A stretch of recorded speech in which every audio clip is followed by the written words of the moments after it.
একটা ছোট বাটির 1 বাটি ময়দা নিয়েছি। ময়দাটা ঢেলে নিয়েছি একটা থালায়।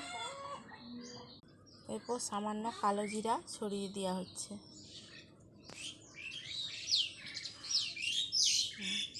সামান্য পরিমাণ নুন দিয়ে দিচ্ছি, দিয়ে ভালো করে মাখিয়ে নেব। পরে সামান্য পরিমাণ তেল দিয়ে দিচ্ছি, সাদা তেল।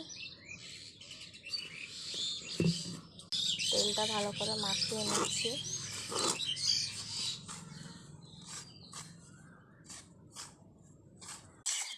ময়দার সঙ্গে তেলটা ভালো করে মাখিয়ে নিচ্ছি।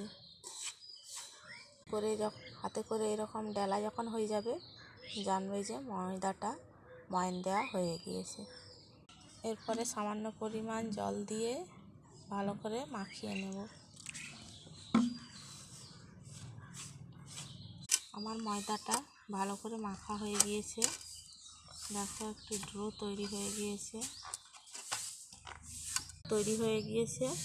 একটুখানি রেস্টে রাখবো, তারপর বেলে নেব। এরপরে চাকতিতে রেখে বেলনা দিয়ে বেলে নেব। চাকতিতে রেখে এই যে বেলে নিচ্ছি। বেলে নিতে হবে। বেলে নিয়েছি, বেশি পাতলাও নয় আর বেশি পুরোও নয়, এরকম করে বেলে নিয়েছি। এরপর এটা সাইজ করে কেটে নেব। এরকম লম্বা লম্বা করে দাগ কেটে নিতে হবে। তারপর সাইড থেকে এরকম কোনাচি করে কেটে নিতে হবে। এরকম কোনাচি করে কেটে নিতে হবে। আমার কাটা হয়ে গিয়েছে, এরপর তুলে নেব।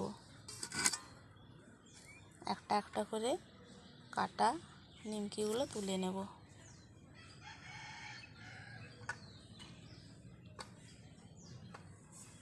আমার সব কটা নিমকি কেটে নিয়েছি। দেখো আমার সব কটা নিমকি কাটা হয়ে গিয়েছে। কড়া গরম করতে দিয়েছি। কড়াইতে তেল গরম করতে দিয়েছি। আমার তেলটা গরম হয়ে এসেছে। এরপরে কেটে রাখা নিমকিগুলো তেলে ছেড়ে দিচ্ছি। আমার নিমকিগুলো দেখো কি সুন্দর ভাজা হয়েছে, লাল লাল।